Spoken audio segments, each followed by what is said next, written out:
I'm Vienna from Wandering Vienna, and yes, my mom named me after the city in Austria, not the canned sausage. I am a teenager who's been to 20 countries across 5 continents. And have you ever noticed how sometimes it feels like your money is disappearing on you? Well, I'm here to tell you why that happens and how to make it stop. Okay, so one day we did something that literally changed everything. I'm being totally serious right now. My mom and I grabbed a notebook and started writing down every single dollar we spent for an entire month. Like every single dollar. We kept all our receipts in this big envelope, and by the end of the month, it was completely stuffed. When my mom and I finally sat down and looked at all those numbers, we could not believe what we were seeing. You should try it for yourself and see what I'm talking about. So, everyone has holes in their pockets, financially speaking. The hard thing is to see if that you're like most people and you're leaking money everywhere. Well, not everywhere. For me, it was my Target snack runs, and for my mom, it was her coffee runs to the local coffee shop. These aren't the big things you have to pay for, like rent or car payments. Those are necessities. I'm talking about the little stuff that seems super tiny when you're doing it, but actually adds up to thousands of dollars every single year. My midweek trips to Target were my big weakness. What do you think is yours? Keep all your receipts and add them up for just 1 month. To see for yourself, let me know down in the comments below what yours are. As I just mentioned, for my mom, it was buying coffee every day. For other people I know, it's ordering food delivery because they're too tired to cook. Some people just can't resist clicking buy now when they see cute stuff on Amazon. These habits aren't bad things, and they don't mean you're doing something wrong. They're just things we do without really thinking about them. When we tracked all our spending, we found out that our biggest money holes were coffee shops and eating out at restaurants. My mom was spending $5 on a fancy latte almost every morning, 6 days a week. I thought it was a pretty small thing, just $5 for something that made her happy. As for me, those Target runs for snacks added up to $75 a month. That's $900 a year. But then I pulled up my calculator and did the math for both of us together. My mom's coffee runs totaled $30 every week. That's 130 every month. That means for the whole year, 1,560 just on coffee. The restaurant and food delivery thing was even bigger. My mom and I were eating out or ordering delivery about 5 times a week. With tips and delivery fees, each meal costs about $25. We were spending 125 per week. That means we spent $540 per month and 6,480 per year for eating out. I literally sat there staring at my notebook in shock, thinking that's nearly 8,000 in 1 year on things that were basically just convenient. That money could have paid for a trip to Europe. That could have been amazing memories with my mom that we'd remember forever. Instead, it was just gone. Both the money and the possibilities of what that money could have gone towards. And how did we fix our money holes? Well, before I get to that, I need to make something really clear. I'm not saying you should never enjoy coffee or never eat out at restaurants. That would be miserable. This isn't about giving up everything fun. It's about being smart and knowing where your money is going. So here's what we did. My mom cut her coffee shop visits from 6 times a week down to 3, and she still got her treats. But on the other days, she started making her coffee at home with a used espresso machine that she found at a thrift store. And you know what? After about 2 weeks, she didn't even miss going to the coffee shop every day. And I even cut my Target runs in half. For eating out, we went from 5 times a week to just one. Sunday lunch became our favorite restaurant time, and we actually looked forward to them way more. The rest of the week, my mom and I cooked together. At first, I could barely cook anything, but we started simple: tacos, stir fry, and pasta.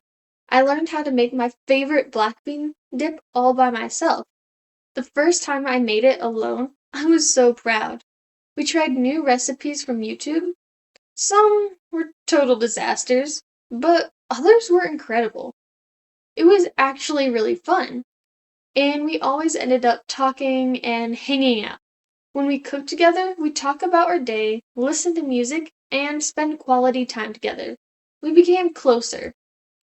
Those two simple changes freed up about $388 every single month. That's $4,650 per year, going straight into what we called our adventure fund. And that adventure fund changed everything. Every month, that 388 goes into a complete separate savings account. And we have one rule: we don't touch that money except for travel. We watched that number get bigger and bigger. I checked the balance all the time. It was so satisfying. Every time we chose to make coffee at home or cook dinner instead of ordering out, I would just think about how that money is going into our adventure fund. It is nice to know that it just keeps growing. We started researching where we could go. We watched travel videos, read blogs, and looked at pictures of places we wanted to visit. My mom and I would sit down once a month, look at the adventure fund, and just celebrate how much we had saved and planned together. In that first year, almost a decade ago, we saved enough for our travel adventure to Dublin, Ireland. I'll never forget sitting next to my mom when she clicked buy and we had our plane tickets. We had actually done it. Mission accomplished. We knew we were onto something big.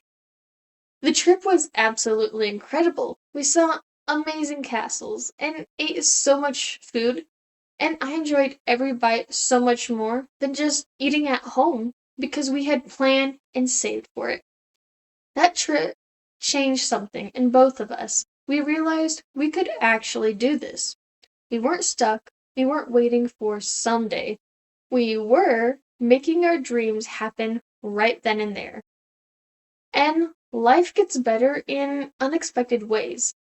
Over the past 9 years, we've been to Italy, Morocco, Mexico, Peru, the Czech Republic, and 15 other amazing places. In Alaska, we looked in awe at an actual glacier. We explored coves and rivers. In Morocco, we got lost in ancient markets and drank mint tea in a local restaurant. In Italy, we walked into the Colosseum, and you could just imagine the historical battles that happened there back in Caesar's time. In Peru, we hiked to Machu Picchu. It was a little difficult, but when we saw those ancient ruins on the mountain, it was worth it. In Nepal, we got up at sunrise to see Mount Everest, bathed in sunlight and clouds. I'm a teenager now, and all this traveling has made me more confident. I used to be shy and nervous about new situations. Now, I know I can handle whatever comes up. I've learned about so many different cultures and ways of living. I've realized that the world is full of possibilities. No classroom could ever teach me these things I've learned from actually being in these places. But here's what surprised me most. We became happier at home too, because we were not mindlessly spending on stuff that doesn't matter. We appreciate what we do spend on. That one restaurant meal each week felt and still feels special now. That coffee shop visits feel like a treat again. We've gotten more creative with everything. We learned to cook foods from countries we've visited: pizza from Italy, tacos from Mexico, tangine from Morocco. We found free activities in our own city we never knew about: concerts in the park, museum days, hiking trails.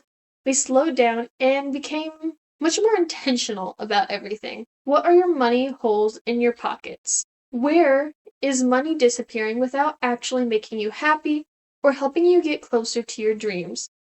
Maybe you're eating out when you could cook homemade. Maybe you're buying new clothes constantly. Or you're spending on apps and games. Maybe you're buying snacks from the vending machine every day. Everyone's money holes in their pockets are different. Just write down everything you spend for 1 month.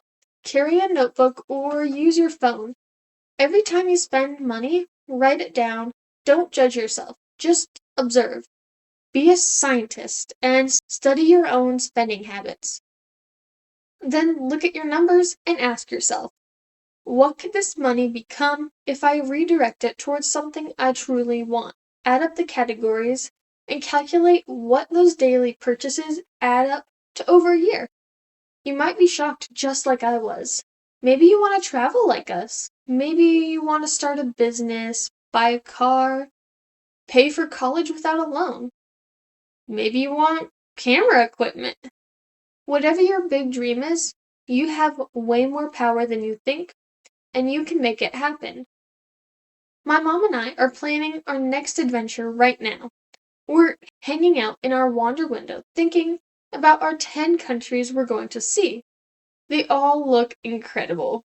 In about a month, we're headed to South America for my spring break. And we're doing this on a totally regular budget. We're not rich. We just make small, intentional choices, one at a time, every single day. Because here's the real secret. You don't need to be rich to live an amazing life. You just need to plug up the holes in your pocket and redirect that money towards something that actually matters to you. Figure out what you truly care about and then make your spending match your dreams. Think about it. What's your biggest dream? What do you want more than anything? And what's your money hole? That thing you spend on without really thinking about it. Drop your answer in the comment below. I want to hear from you. Tell me your dreams and your money holes. Let's inspire each other and share our plans. And don't forget to like and subscribe. Until next time, keep dreaming big, keep planning your future, and keep plugging those money holes. Thank you for watching, and if you want to know more about travel and finance from a teen's point of view, come back to Wandering Vienna because there's always more to explore. Bye!